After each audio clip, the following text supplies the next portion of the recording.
Si vous souhaitez débuter ou progresser en photo, il n'y a pas de secret, vous allez devoir suivre un certain nombre d'étapes dont on va parler dans cette vidéo.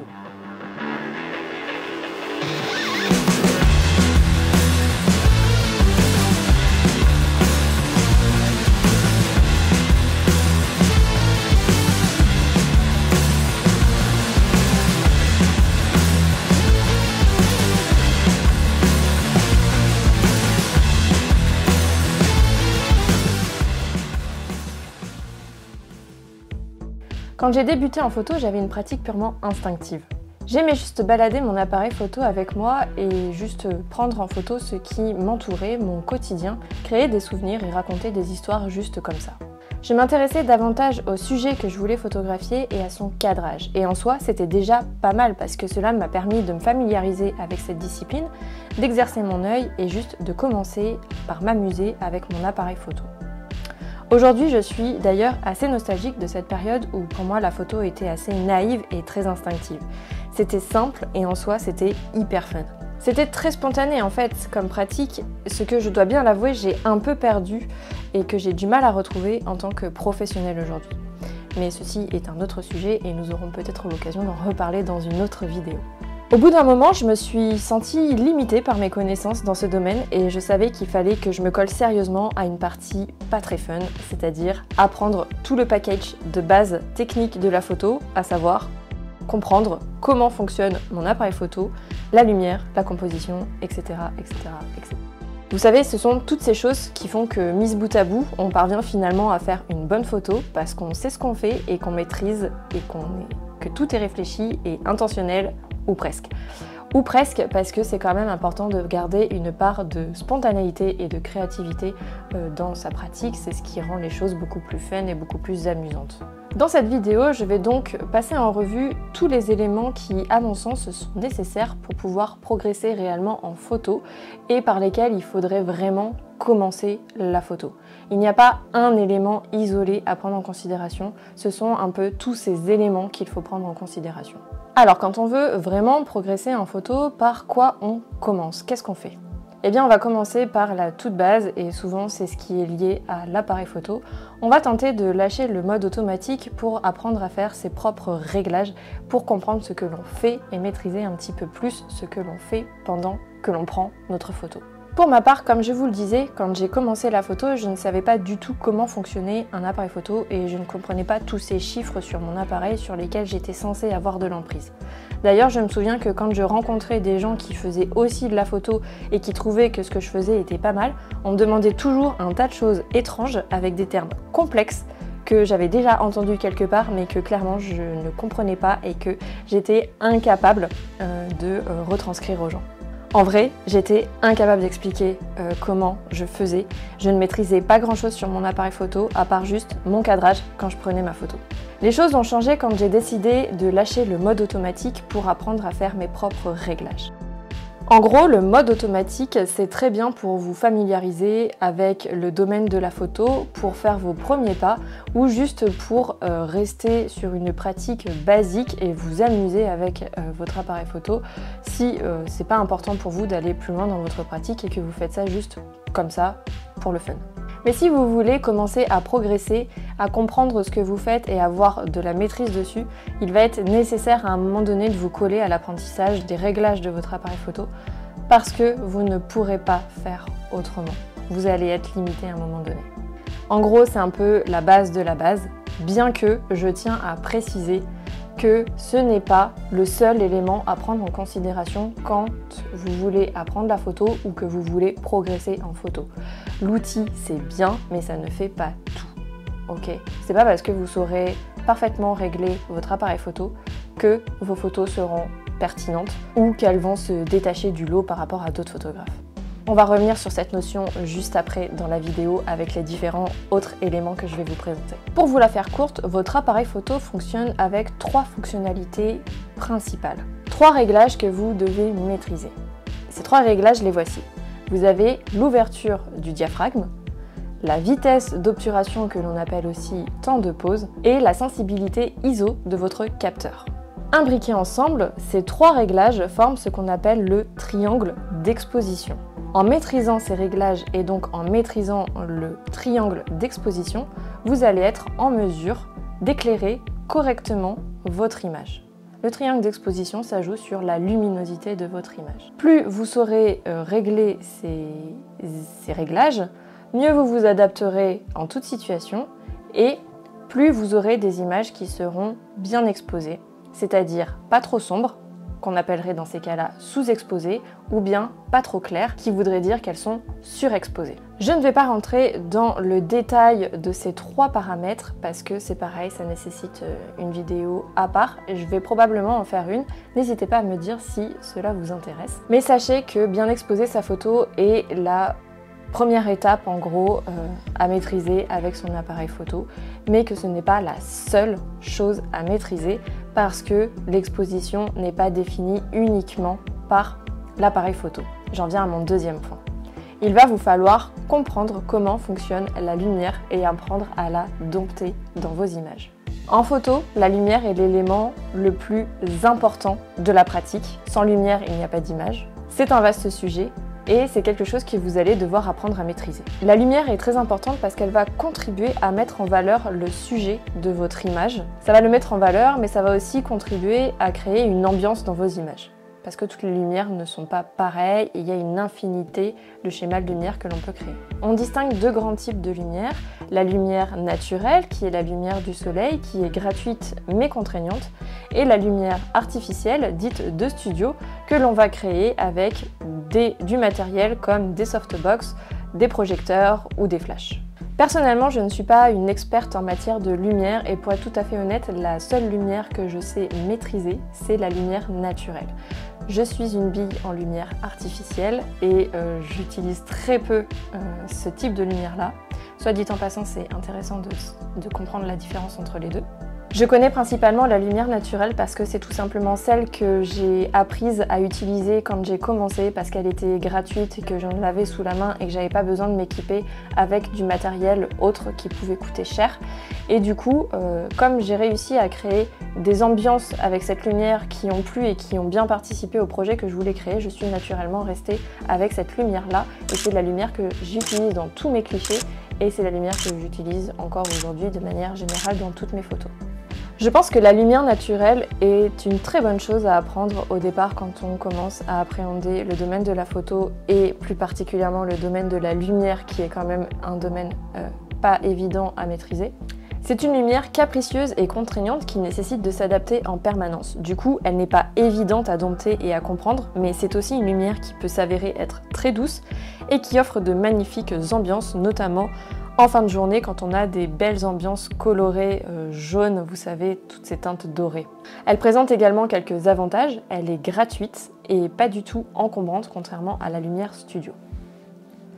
Pour vous donner quelques conseils en lumière naturelle, si vous shootez en extérieur, évitez tant que possible les expositions en plein soleil, sauf si c'est un effet voulu et que vous maîtrisez cela.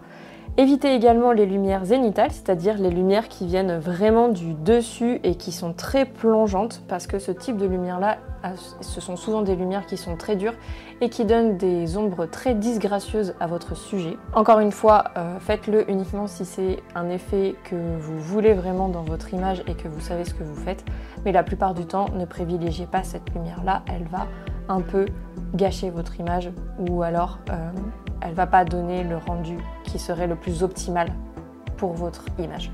Préférez les lumières de début et de fin de journée quand les rayons du soleil rasent l'horizon et sont d'une jolie teinte dorée, c'est ce dont je vous parlais juste avant. C'est ce qu'on appelle la golden hour. Privilégiez aussi les journées nuageuses qui créent aussi des lumières très douces car les rayons du soleil sont naturellement filtrés par les nuages. Et si vous shootez en intérieur, vous pouvez utiliser des diffuseurs pour jouer le rôle des nuages et casser la lumière trop dure des rayons du soleil qui viendraient taper directement votre sujet. Le mieux ensuite, c'est d'étudier comment se comporte la lumière chez vous au fil des jours et des saisons puisque la lumière n'est jamais la même. Tout au long de l'année, elle évolue. Et donc, il est primordial, si vous voulez travailler avec cette lumière, d'étudier comment elle se comporte chez vous et à quel endroit ce sera le plus optimal pour vous de faire vos photos si jamais vous faites des photos d'intérieur du type nature morte ou même, je sais pas, par exemple, des photos de boudoir en portrait, etc.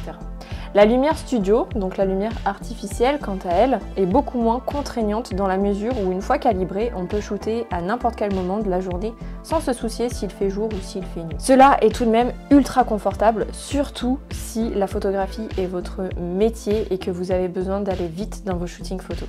De plus, la lumière artificielle offre des possibilités qui sont vraiment infinies tant il y a de matériel existant et tant il y a de schémas de lumière possibles à construire avec ce matériel. En fait, absolument tout est possible avec la lumière artificielle.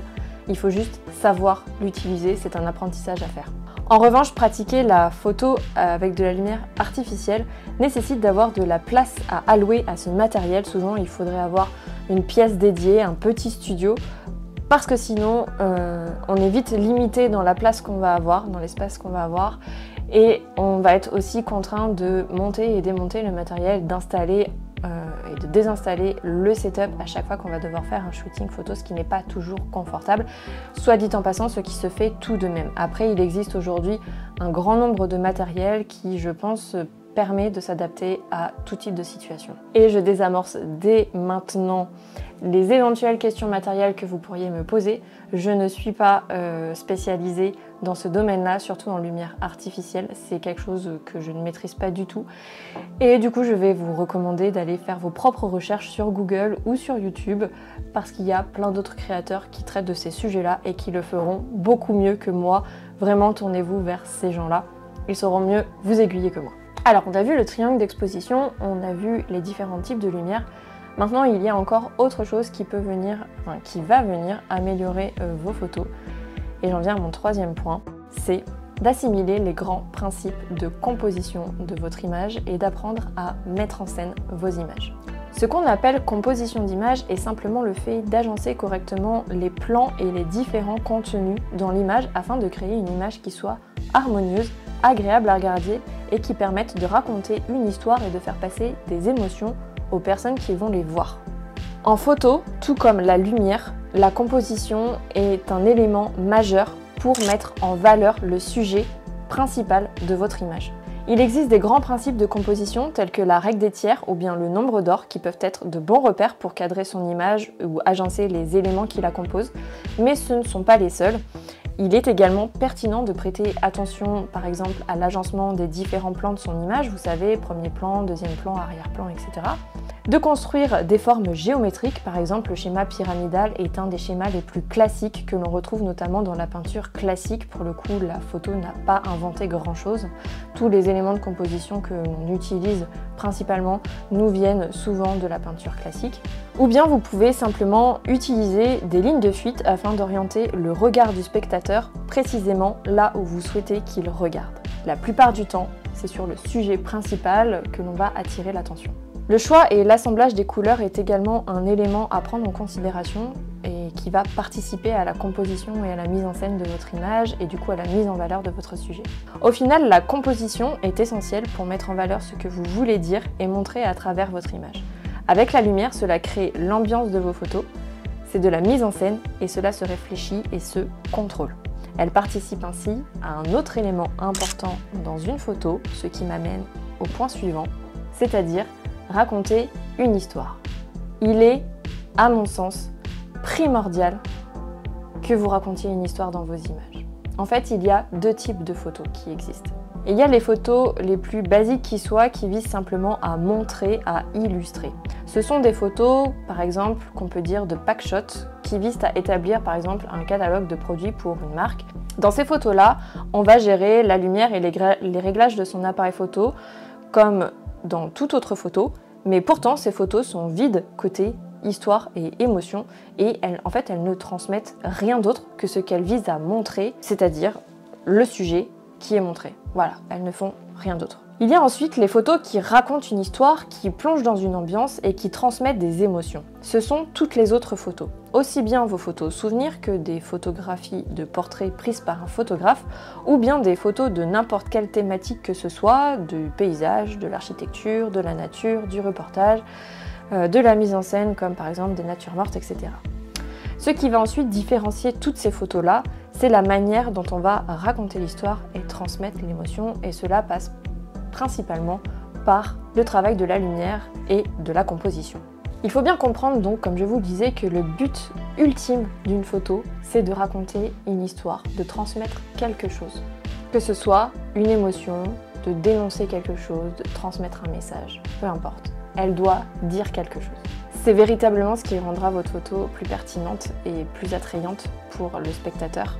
Et bien plus que si vous focalisez uniquement sur la partie technique de votre appareil photo par exemple. Les réglages de votre appareil photo doivent venir servir cela, ni plus ni moins, sinon ça n'a pas vraiment de grand intérêt. Quand j'y pense, j'ai essayé d'apprendre la technique photo pendant à peu près 10 ans sans réellement réussir à comprendre tout ce charabia. Et c'est vraiment quand j'ai eu un projet photo qui m'a motivée et que j'avais des histoires à raconter que j'ai voulu pousser mes photos plus loin et que je suis parvenue à apprendre et à me servir de mon appareil photo. Ça a été un moteur pour moi en fait de devoir apprendre la photo parce que je voulais raconter des histoires avec mes images. Alors peut-être que ce peut être aussi un moteur pour vous, ça peut être un moyen pour vous de vous motiver à apprendre la technique, du moins les réglages de base de votre appareil photo, parce que je sais que c'est la partie la moins fun qui soit. Il y a encore une chose qui peut vous permettre de pousser vos photos un petit peu plus loin, et ce conseil-là n'est pas obligatoire, mais je vous le conseille quand même. Ce serait de s'initier à la retouche afin de sublimer vos photos. Vraiment, c'est un petit plus, je pense, qui peut venir vraiment déterminer votre style et pousser votre photo un petit peu plus loin. Et ce n'est pas à négliger. Ce n'est pas non plus quelque chose sur lequel vous allez devoir vous focaliser dans un premier temps. Je pense que ce n'est pas le plus important dans un premier temps dans votre apprentissage de la photo. C'est quelque chose que vous allez peut-être pouvoir faire dans un second temps, sauf si c'est quelque chose que vous avez envie d'apprendre en même temps et que ça vous amuse et que voilà, c'est quelque chose qui vous donne envie. Je sais que c'est un sujet qui est assez débattu et qu'il y a plein de gens qui ne veulent pas retoucher leurs photos, mais je pense que c'est un outil qui peut être vraiment intéressant d'exploiter et qui peut vraiment nous permettre de pousser nos photos plus loin, d'explorer un style ou alors de créer des ambiances. Et je pense qu'il serait vraiment dommage tout simplement de s'en priver étant donné que c'est des logiciels auxquels on peut avoir accès.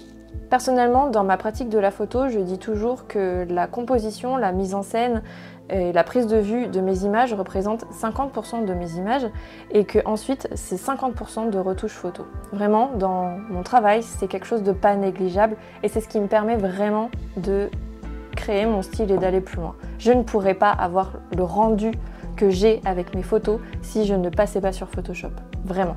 Du coup, je ne peux que vous encourager à au moins essayer d'utiliser des logiciels de retouche photo juste pour voir si ça peut vous plaire, mais peut-être ne vous fermez pas directement une porte alors que c'est quelque chose qui peut-être pourrait vous apporter. J'en viens maintenant à mon dernier point qui est aussi important, c'est de pratiquer encore et encore. Clairement, apprendre, ça prend énormément de temps et ça demande beaucoup d'efforts et il faut pratiquer.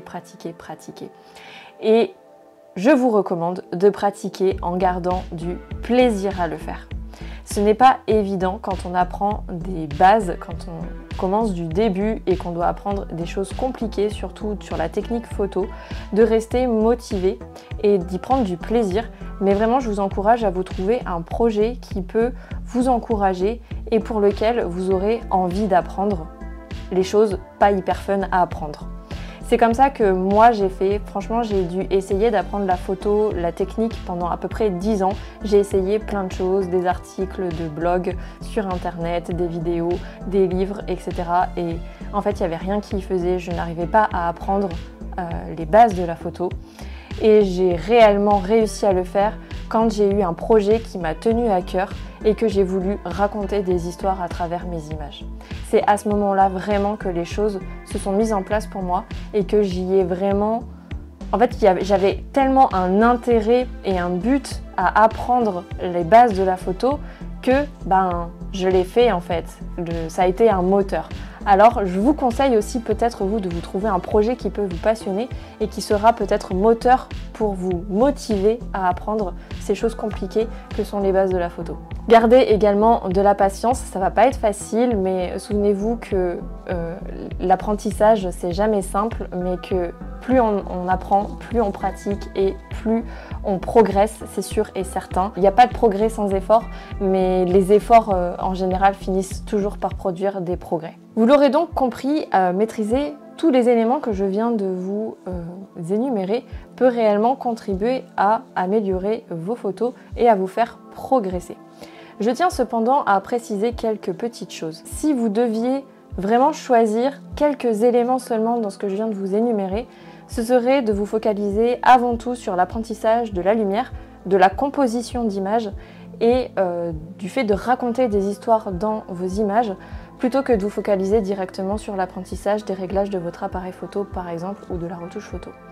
Pour la simple et bonne raison que vraiment ce qui va faire l'intérêt d'une image, c'est le fait de raconter une histoire et que cette histoire on la raconte à travers et l'ambiance dans laquelle va être racontée cette histoire également.